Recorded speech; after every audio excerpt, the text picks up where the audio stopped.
Hi. Today I want to talk about something I haven't covered and I'm amazed I haven't got to it yet. It's vintage and aging of wine.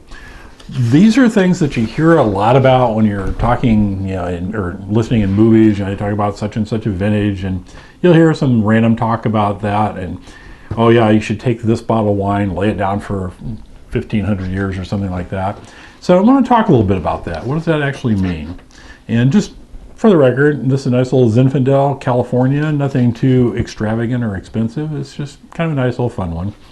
So anyway, I do have notes here. I don't really need those for this topic. The vintage, just real quickly, is something that you should find on the bottle. And where is it here? Oh my God, I don't even see it on here. Well, normally it's on the bottle. If there's no vintage on it, that means the wine is a mix of multiple years. So a little bit side note there. I haven't planned on talking about that.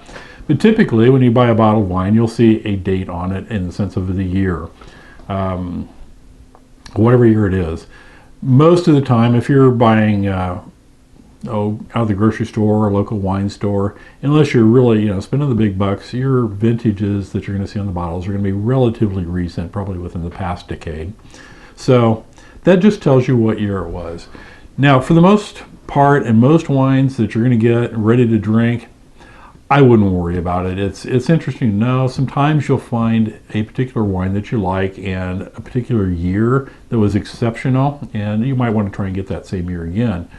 However, I have found a lot of times, that does happen. You get one you really like, but then the next year from that very same wine, very same vintner, all that, just doesn't taste as good. So I had chalked that up to either it wasn't quite as good a year or my tastes have changed. Either one's true. Now, the more important question is aging. How long should you age a bottle of wine? And again, if you go to a grocery store or a regular wine retail outlet, pretty much anything you buy there is going to be ready to drink when you get it home. You don't need to take a bottle and put it in the cellar for 5 years before you open it. There are exceptions to that, and usually if you're buying those types of wines, they're going to be a lot more expensive. You're talking probably 4 tickets and up per bottle. And if you don't know what tickets are, I'll try and remember to stick a link in here someplace, probably right over here. And you can find out about what the ticket price is. So anyway, taking your wine, laying it down, it might help it out. Your reds are going to take aging better than your whites. And something you can try. I wouldn't go too overboard on it. If you buy a bunch of wine, you buy a whole case of something, sure, you're not going to drink it all the same day. So put some in the basement. Save it for a few months down the road. Don't try and drink it all at once. Just after 12 bottles, you probably get tired of it. So mix it up. When I get my wine in, usually I just kind of rotate it through so the newer wines go on the bottom of the stack and then they drink from the top. So here's my old ones, or my newest ones, and above those are my older ones and older, whatever. So pull it off here, and then periodically I move them from the bottom to the top, and then fill in the bottom again with the next case. So with me, it usually takes, I usually have enough stock, so I'll rotate through all of them in about 9 months. And that's short enough time where it's not going to have anything go bad on me. And it's long enough where it might improve some of them a little bit. So there's kind of the quick answer to it. If you're buying wines, for the most part, you can drink them when you get them home. Don't worry too much about aging them or how long you should age them or anything like this.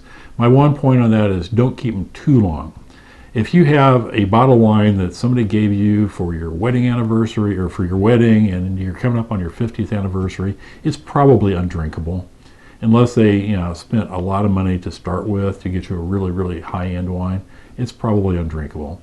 Even your high-end wines, generally speaking, they don't age those more than 20 years, 25 years. So again, don't worry about aging. Just go ahead, open it up and enjoy it. So that's it. Hope that answered questions for you. If you had questions about it, if you learned something, give me a thumbs up. I always like those. And cheers.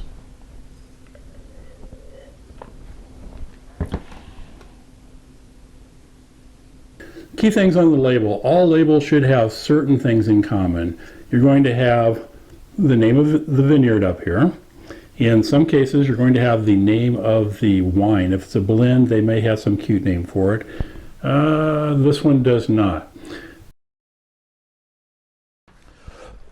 Oh, that went down the wrong way.